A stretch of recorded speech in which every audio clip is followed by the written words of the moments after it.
Good morning. I'm Rev Myron. I'm a minister through Pathways of Light, and I've been a Course in Miracles student for 40 years.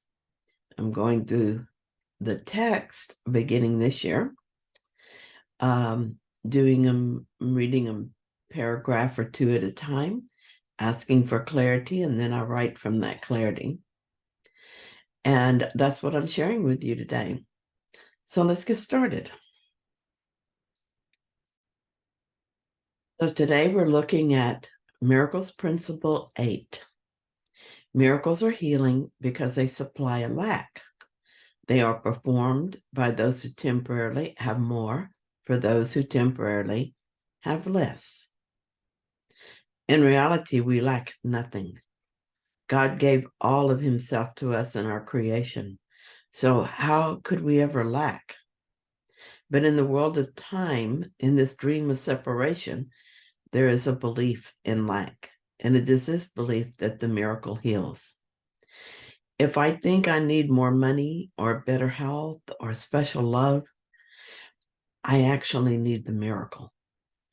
It is not the miracle of more money or better health or special love. It's a miracle of a mind healed of insane thoughts of lack. The gift he would give us is a healed mind, but he would have his answer be understood, so it will come in the form that is most helpful to us at the level we find ourselves. I remember one time years ago, my daughter, when she was very young, suddenly got very sick. She got a fever and it shot up high. She was hallucinating and I was scared to death. I didn't know about the Holy Spirit or about healing the mind. What I did know is that my daughter was in danger and that I could call on God for help, which is what I did. I felt very alone, and because I was alone in this, I was more frightened. So I called the prayer line at Unity. A very calm and soothing voice on the other end of the line promised me a miracle, and I believed her. The fever faded away very quickly, and my darling daughter slept peacefully. When she woke, she was completely healed. These days, I am part of two prayer groups. The form of the answer, if given by God, will suit your need as you see it. That comes from the Song of Prayer. The miracle seemed to be the healing of my daughter that I prayed for, but it was more than that. What I learned from that situation was that I could trust God, that the world's laws could be superseded by God's laws, and that if I joined in prayer with someone else, the prayer was strong and I felt better. My mind was healed to the extent that I was willing to accept the healing and in a way that made the healing understandable to me. The person who answered the prayer line represented the one who temporarily had more. In form, she was my Holy Spirit. She saw that I believed I had a need, and she responded to that need without believing that what I believed was true. Isn't that what Holy Spirit does for us? Yesterday, I talked about the tropical storm that was headed to New Orleans those years ago. I was afraid it would turn into a hurricane, and it did. But fortunately, it wasn't a very strong one.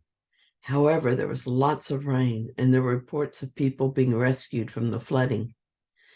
My son and his fiance were in their little apartment in New Orleans, and as my friend was telling me all this, I could feel my heart start to race.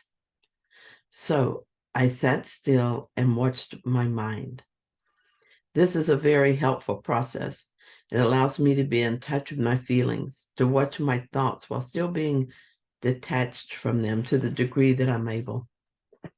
It helps me to remember that I am not the story, but the watcher of the story. The more personal I make the story, the harder it is to remember the truth.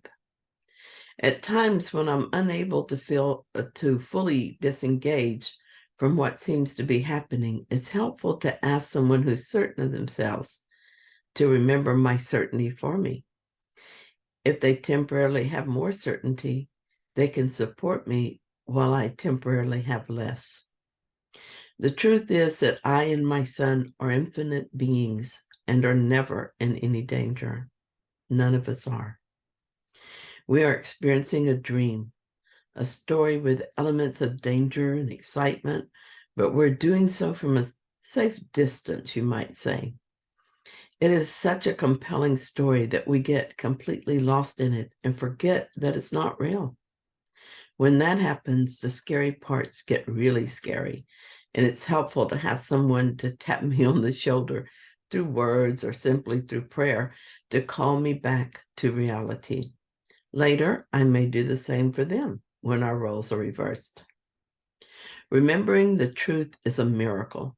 Remembering who I am is a miracle.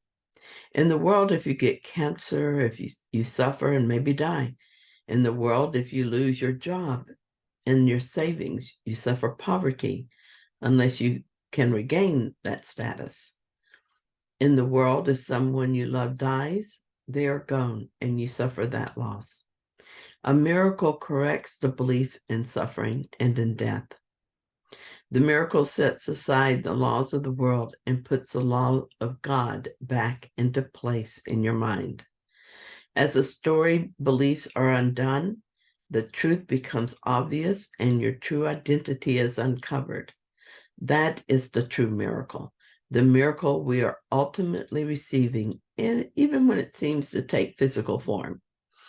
The truth behind the physical healing or the financial relief or relationship correction is the miracle of awakening. We help each other as we wake up. When my mind is clear and my intent is strong, you can call on me to know the truth for you. When I'm confused and afraid and unable to remember the truth for myself, I call on you and ask you to pray for me, and you remember the truth for me. Whoever is strong in the truth is the one offering the miracle. This is not because they are holier or more advanced in any way different from the other one, but because they are not different or separate. And right this moment, they know it. Help in prayer. This is a quote from the Song of Prayer. Help in prayer does not mean that another mediates between you and God, but it does mean that another stands beside you and helps to raise you up to him. Later, I will be the one who knows it until one day we all join in this knowing. And it is so strong and clear in our mind that we laugh at the thought we could ever forget who we are. That's going to be wonderful, isn't it? And the more we practice what we're learning here in the course, the sooner that moment occurs. So thank you so much for joining me in this reading. If you found it helpful, then please like it. And if you haven't yet, please subscribe. And that way you won't miss any of the videos that I do, because I do them on different topics sometimes.